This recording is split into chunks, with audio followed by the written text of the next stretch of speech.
Автобус накіроўваецца па маршруце нумар 35. Плошча Савецкая. Усіх вітаю, шаноўныя слухачы. Гэта падкаст «Утульны горад», а мяне завуць Даша, і мы вяртаемся да вас з другім сезонам. І гэты сезон я хачу пачаць з такой філасофска-фундаментальнай тэмы пра архітэктуру. А менавіта пра гродзенскую архітэктуру і што ў ёй добра, а што дрэнна. У гэтым выпуску мы не будзем абмяркоўваць ані стылі, ані перыяды, ані вядомых дойлідаў, якія будавалі той ці іншы будынак. А мы пагаворым менавіта пра тое, як зразумець, ці перад намі прыклад добрай архітэктуры, ці дрэннай. Пачалося ўсё з таго, што я прачытала 2 артыкулы на Гродна Лайф. Вы іх таксама можаце пачытаць, бо спасылкі ў апісанні. Адзін з іх называецца «Прыгожа ці пачварна. Гід па архітэктуры савецкага мадэрнізму ў Гродні». Там аўтар, ці аўтарка, я не ведаю дакладна, апавядае пра гродзенскую архітэктуру перыяда з 50-х да канца 80-х гадоў і тлумачыць, чаму гэтая архітэктура не вартая таго, каб яе называлі шэрай, незграбнай, салковай, і чаму яна можа быць вартай нашай увагі і ў чым яе каштоўнасць. Да архітэктуры гэтага перыяда адносяцца гасцініца Гродна, кінатэатр Кастрычнік, дом навукі і тэхнікі, палац піянераў, яшчэ шмат якія будынкі, пачытайце самі ў артыкуле. Другі артыкул, які я прачытала, называецца «Гібрид Брэжнеўкі і хай-тэку». Дарэчы, мне вельмі падабаецца назва. Гайд па архітэктуры постмадэрну ў Гродні. Постмадэрн у Беларусі гэта па часу,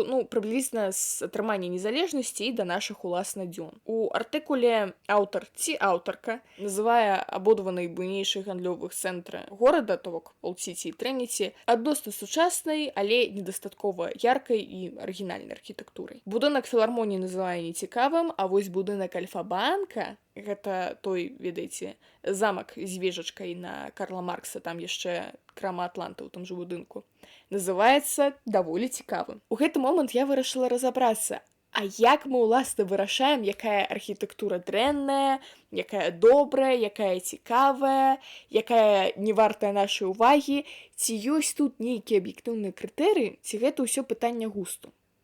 Дарэчы, у папярэднім сезоне мы пра тое ж самае размаўлялі са спадаром Сцепанам Стурэйкам наконт рэстаўрацыі. Я ўвесь час дамагалася ў яго запытаць, а ці вам гэта падабаецца, а ці вам гэта падабаецца, а як вам такое рашэнне? А ён усё спасылаўся на нейкі грамадскі кансэнсус.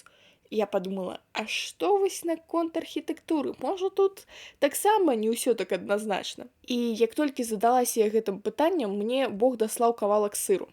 Я пазнаёмілася з файнай дзяўчынай Віялетай. Яна архітэктарка, жыве зараз у Чэхіі, а ўвогуле яна нарадзілася ў Гродні. І таму я, недоўга думаючы, запрасіла яе ў падкаст. Дык вось, пра тое, што такое добрая архітэктура, а што такое дрэнная, і як карэктна даваць адзнакі, мы сёння з ёй і пагаворым. Меня зовут Виолетта Масалова, я архитектор, и я родилась в Гродно. Скажы, калі ласка, калі мы кажам пра гродзенскую архітэктуру, вось што ўваходзіць у гэты панятак? Ці што такое архітэктура ўвогуле? Архітэктура горада, што мы пад гэтым разумеем? Мне кажется, здесь каждый волен выбирать терминологию, которая ему больше нравится. А для меня архитектура — это все то, что отражает дух времени, ситуацию в Беларуси. Это может быть не только в нашем каком-то правильном понимании здания, рисунки, домов и так далее. Это все, что нас окружает, и все, с чем мы взаимодействуем. Для меня, например, отличный пример архитектуры — это такой естественно созданный скейт-парк перед драмтеатром.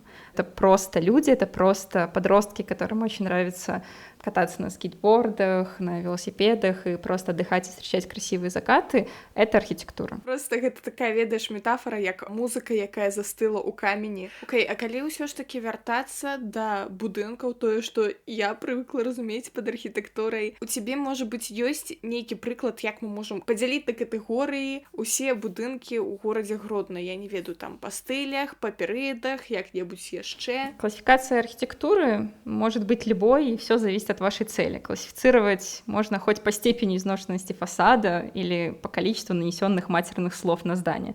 То есть каждый волен ориентироваться на свою задачу.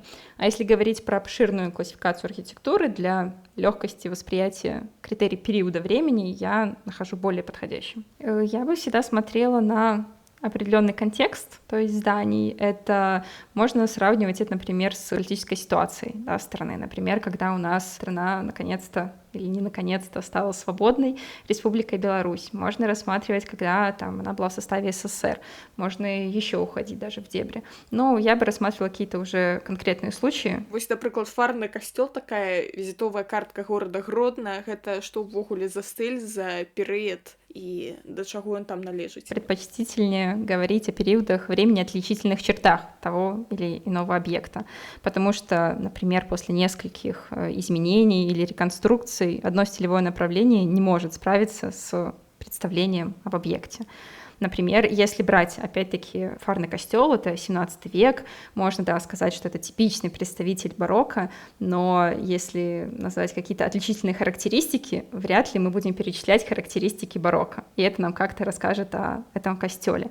То есть, мне кажется, здесь больше характеризует этот объект титул «Малая базилика», который дан папам римским, высокий деревянный алтарь относительно европейских, то есть там больше 20 метров. Это считается какой-то отличительной чертой. Это можно найти в очень-очень многих примерах. Например, тот же XII век, Ложская церковь. Можно характеризовать, опять же, романский стиль, но мне кажется, что здесь лучше сказать, чем она отличается. Например, декором фасада, там, вставками из полированных цветных валунов, или, например, что в конструкциях стен у нас находятся кувшины-голосники, придающие помещению особо акустические свойства. И так, мне кажется, можно говорить про все. 16 век, Бернардинский костел, да, хорошо. Некоторые отличия барокко, готики, ренессанса. Гродненская кирха, 19 век, неоготика. Большая хоральная синагога, 20 век, если не учитывать двух предыдущих на том же месте, эклектика.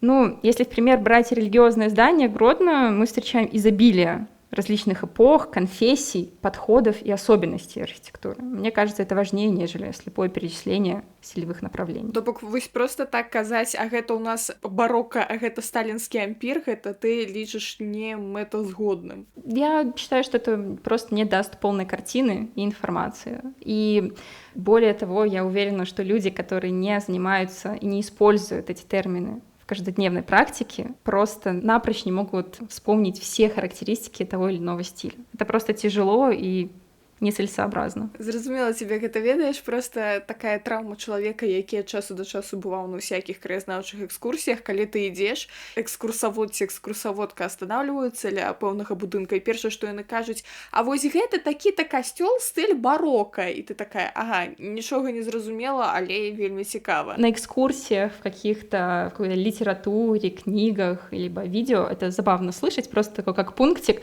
но пока это не раскроется, в себе это никакой ценности не несет. Глядзі, а вось, напрыклад, ты старыя дамы, якія складаюць наш так званы стары горад, там на вуліцах Замкавай, Карла Маркса, Кірава, Міхася Васілька і так далей, і так далей. Гэтыя будынкі, як табе падаецца, яны ўсе аб'яднаныя нечым агульным, то бок можна сказаць, што яны належаць да адзінага стылю, ці яшчэ да чагосьці. Можа быць, яны нейкім унікальным чынам пабудаваны, таму што сапраўды яны хоць розныя, вось я кажу, як непрафесіяналка, о боже мой, вось просто так на іх паглядзіш, яны, канешне, розныя, але вось менавіта з іх складаецца нейкае гэтае ўражанне ад старога горада. В первую очередь, наверное, нужно понимать, что такое исторический центр Гродно. То есть в первую очередь это планировочная структура центральной части города с 13 по 20 век, где на относительно незначительной территории сосредоточено более 300 исторических объектов различных эпох и стилей, неразрывно связанных между собой.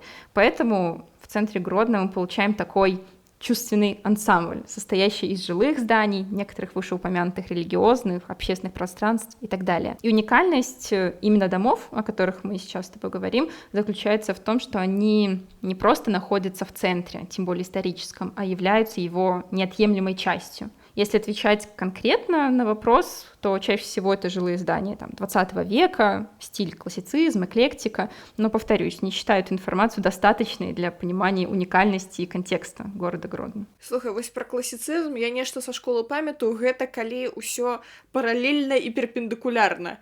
Як мне падабаецца казаць, гэта вось нейкая такая чоткасць, выкшталцонасць, дакладнасць, А эклектыка гэта што такое? Гэта калі з розных стыляў усяго натаскалі і атрымаўся нейкі калажик? В принципе, так и есть. Если смотреть по терминологии, то эклектика — это отсутствие стилевой целостности, но мне твое объяснение нравится даже больше. Я думаю, вообще спроектировать дом в определенном стиле, чистом, невозможно. Все переплетается, поэтому я думаю, что эклектика на самом деле это любой стиль. Пры гэтым усе гэтыя прышпільныя эклектычна-класічныя дамы, яны даволі праблемныя для жыхароў, то бок, пэўна, няма праблемы ў тым, што ты жывеш у прыгожым будынку, на баку якога гэтая ганаровая шыльдачка гісторыка-культурная каштоўнасць, але там часта здараюцца ўсякія жыццёвыя непаладкі. Ну, ведаеце, для мяне гэта такое важнае пытанне, бо я за самой сабой заўважаю, як для мяне моцна каштоўна ўсякія старыя прыгожыя будыначкі, то бок я аж пацырую па цэнтры горада,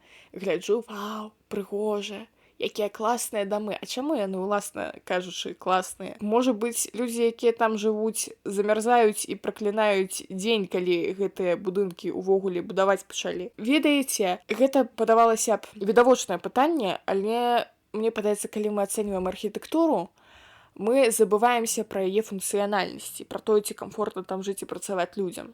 Мы думаем толькі пра то, як яна выглядае звонку. Жыццёвыя непаладкі. Ну, па-першае, даволі шмат дзе высачэзныя столі. Калі ў цябе перагарыць лямпачка, ты проста мусіш лезці, як котка, па сценах, каб неяк яе замяніць. Другі момант, што гэтыя будынкі ацяпляюцца халера ведае як. Ну, то бок, я не ведаю, можа быць, архітэктары закладалі, што там у кожным пакоі будзе па каміну, там будзе ўсё прыгожа і цёпла, але зараз з дапамогай цэнтральнага атаплення ўсё гэта ацяпліць даволі складана, як бы ты сидзіш такая, плюс 16 у пакоі, нармальна, жывем. Ну і я, канешне, не кажу пра тое, што там паўсюль патрэбныя капітальныя рамонты, тут у нас штукатурка абвалілася, тут сцена пакасілася, дах пацёк. У сувязі з гэтым у мяне пытанне. Першае, чаму так адбываецца? Па-другое, можа быць, ты ведаеш, існуюць нейкія спосабы, каб са старога дома зрабіць нейкую такую цукерачку, каб там жылі усялякія программисты-хипстеры и не ведали беды. Ну, вообще, здания же построены в разные эпохи развития технологий, способов строительства и, главное, контекста. Способы существуют различные, но все их можно объединить одним прекрасным словом — реконструкция. Здесь нужно помнить, что это много вложений. Снос зданий всегда дешевле реконструкции. Поэтому историко-культурная ценность чаще всего в наших условиях либо реконструируется дешево и быстро, либо консервируется и медленно рассыпается. При этом не существует одного простого решения этой проблемы. Реконструкция затратна по времени, финансам, труду.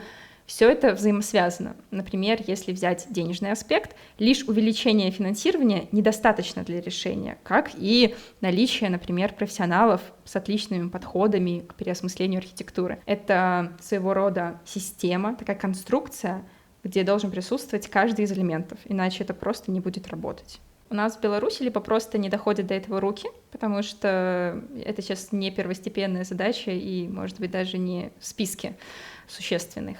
Если, во-первых, да, проблемы всегда с финансированием, вообще сохранение историко-культурных ценностей, достаточно новое веяние. И системы профессионалов то же самое, с этим большая проблема. То есть если у нас буквально 1, 2, 3 вуза архитектурных, еще менее, наверное, вузов, которые выпускают специализированных, я имею в виду и реконструкторов, историков, это всегда должны быть группа профессионалов, которые должны работать вместе.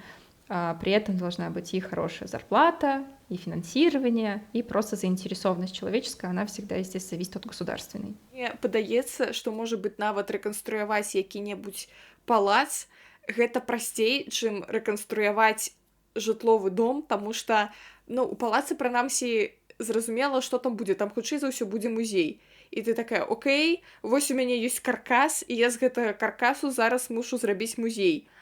А калі ты бярэшся за нейкі дом, дзе мусяць жыць людзі, і да яго будуць ставіцца зусім не так, як да музея, кшталту тут рукамі не чапайце, тут бруднымі нагамі не хадзіце. Не, там будуць рабіць рамонты і ўсё астатняе. Хаця здавалася б, што там трэба праводзіць каналізацыю, што ў музеі трэба праводзіць каналізацыю. Хаця, напэўна, праводзіць газ, каб там былі пліты, у музеі звычайна не трэба. Ну, во-первых, да, очень-очень сложный процесс, и при этом в цивилизованном мире нужно же сначала там переселить людей. Это очень-очень-очень трудно затратно. При этом не нужно забывать, что в даже домах существует частная собственность, и здесь тоже нужно понимать, например, даже если реконструкция, в каждой квартире свой ремонт, где-то возведение перегородок и так далее, это нужно очень-очень много всего уточнять і разбірацца з каждым случаем індывідуальна. То бок зразумела, гэта яшчэ плюс адна запара, калі ў нас ёсць палац каго-небудзь,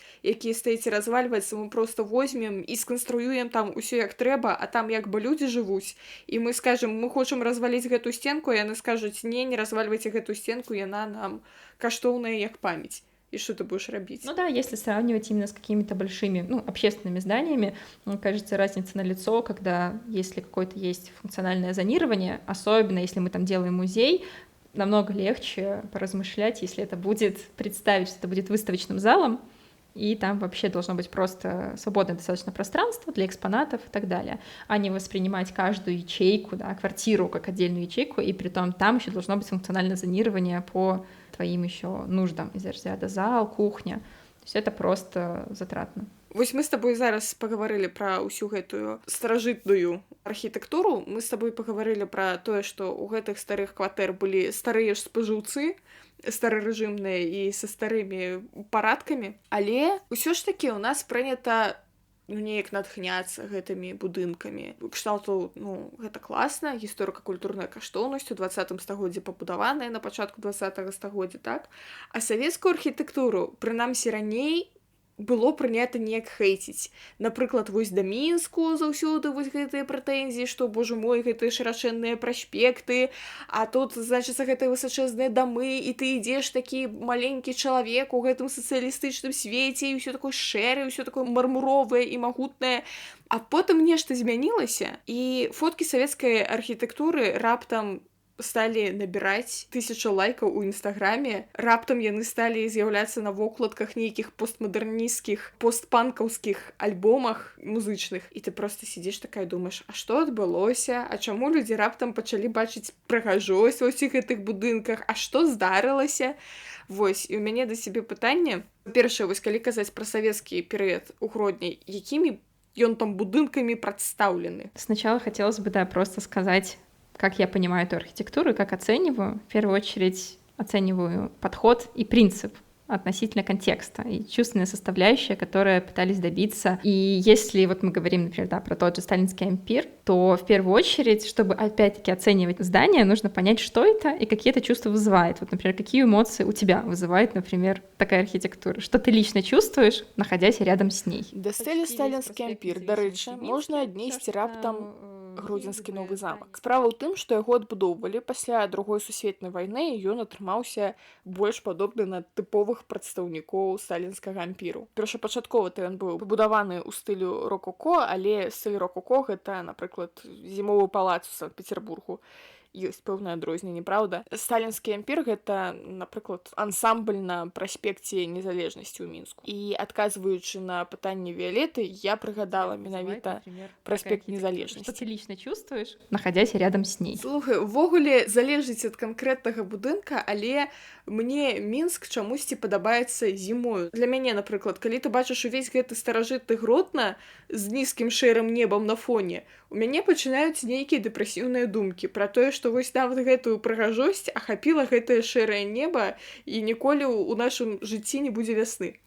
А ў Мінску, калі гэтыя шэрыя будынкі плаўна перацякаюць у шэрае неба, яно так усё файна пасуе.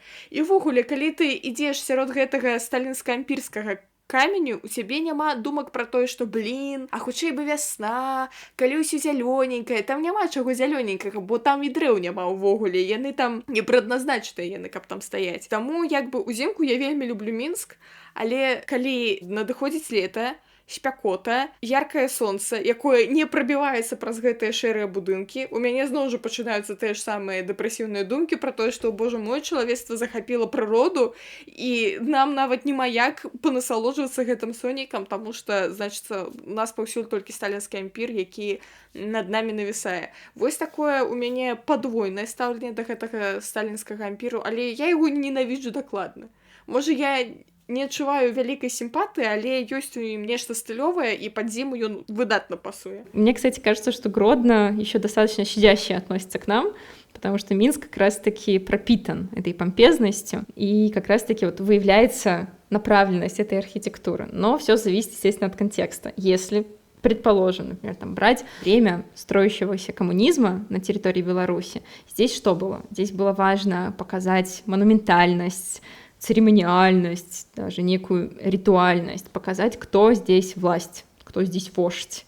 А если взять иной контекст, например, Беларусь в 2020 году, время массовых протестов, интересно, как та самая архитектура проявляет себя уже здесь. При всей ее твердости она показывает гибкость. То есть огромное количество людей заполнило главные проспекты и улицы страны, и как же пространство и акустика ознаменовала власть теперь.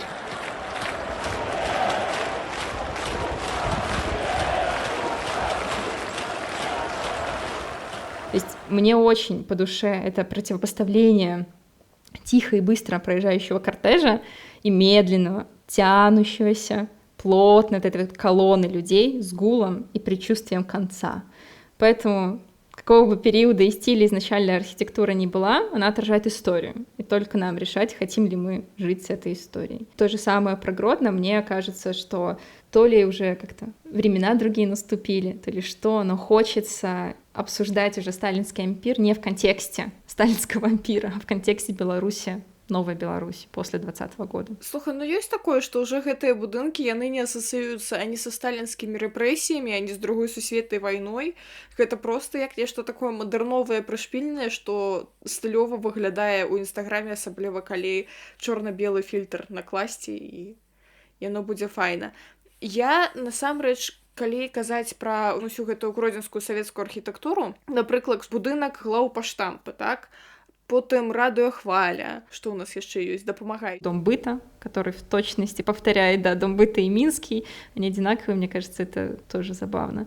Торговый центр Неман. Вось ДК тэкстильщиков на Советской площади. Можно считать, да, типа это советская архитектура, типовая, просто есть слово типовая, не нужно разбирать ничего там еще внутри, это уже обо всем говорит. Слухай, ну вось тыповыя, нетыповыя, калі ты апынаешся ў Вільні і бачыш вось гэтыя бясконцыя касцёлы ў стылю віленская барокка, так?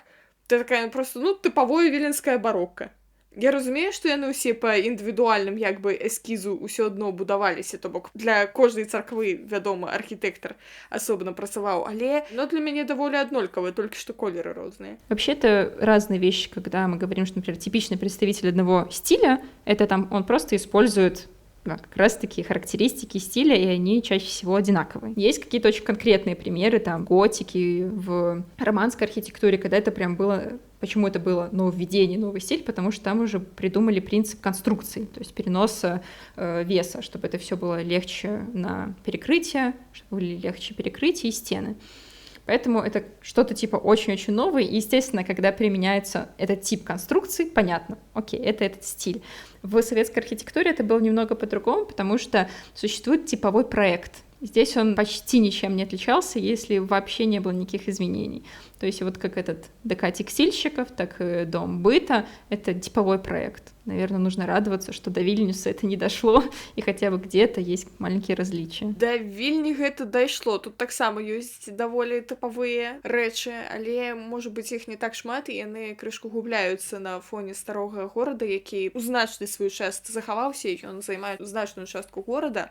У мяне да цябе пытанне вось наконт гэтага тыповага праекта, а што, а ў Савецкім Саюзе як бы на месцах не было архітэктараў, ну просто аднаго, што там гэты план дома прыслалі з Масквы, ўсё, што яшчэ застаецца рабіць архітэктару? Можна ж, не заходзячы нават да архітэктара, адразу гэта будаўнікам перадаць, наці, будуйце, не, так яно не працуе. Архитектор — это всегда какая-то такая типа связка между проектом и строительством, реализацией. Существует такое понятие, как авторский надзор. и чаще всего он производится архитектором. То есть он должен смотреть соответствие этого проекта.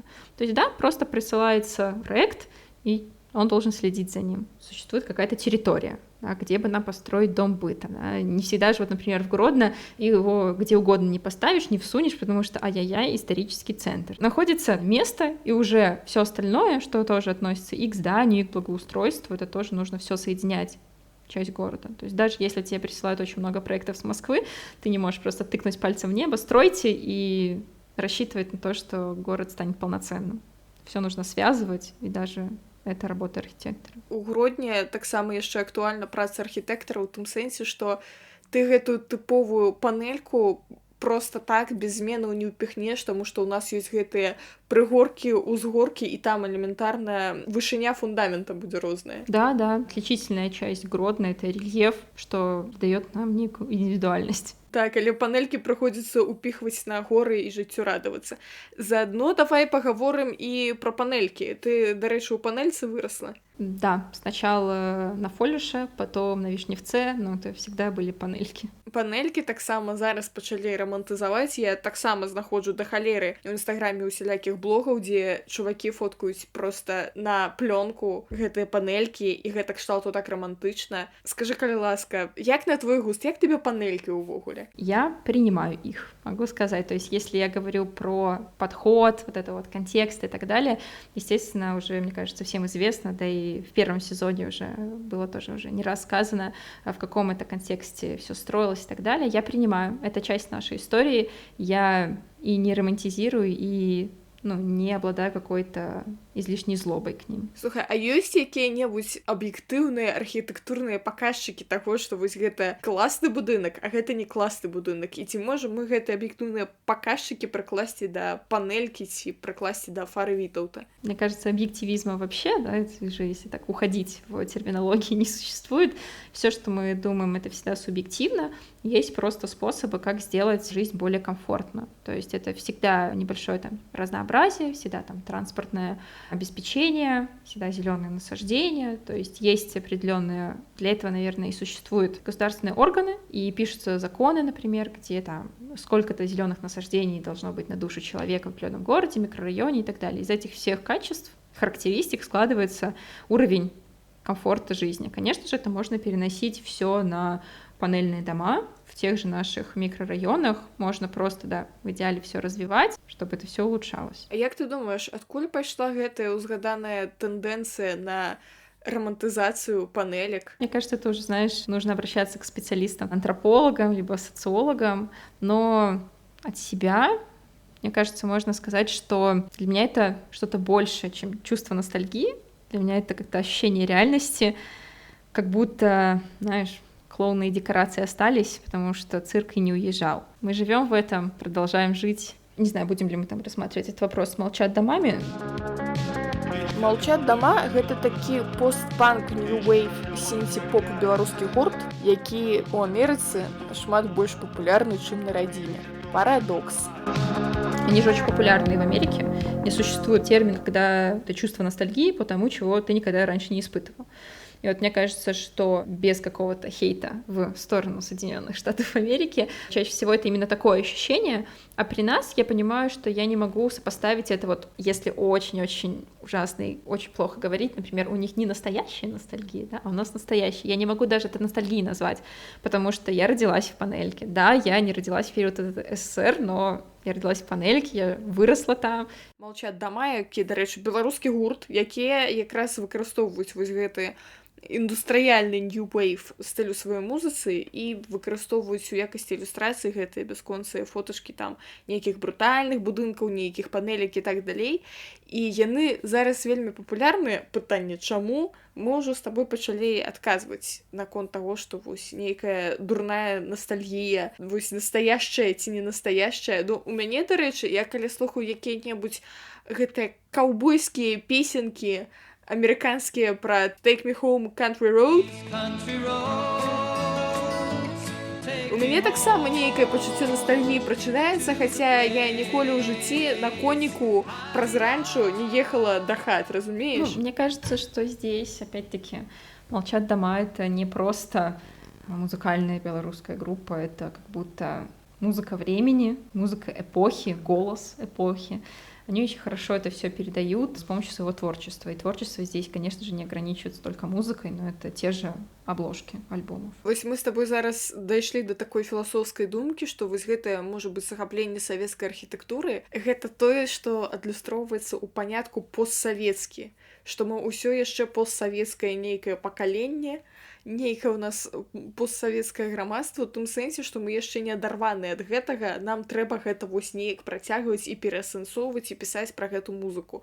То бок яны ж не абралі стыль барочнай музыкі і не лепіць Фару Вітаўта сабе там на кожную вокладку альбома, таму што неяк барочная музыка, пэўна, ўжо пераасэнсаваная, не выклікае ў нас аніякіх пытанняў. Тут яшчэ гештальты не пазакрываныя. Я да цябе пытанне на заканчэнне. У нас прынята крытыкаваць усялякую гэтую постмадэрнісцкую архітэктуру. Вось, напрыклад, будынак Атланта, такі тыповы прадстаўнік чагосьці постмадэрнавага кшталту. Мы будуем нешта падобнае на палац з вежай, але пры гэтым гэта будынак Атланта, і там усё такое шкляное.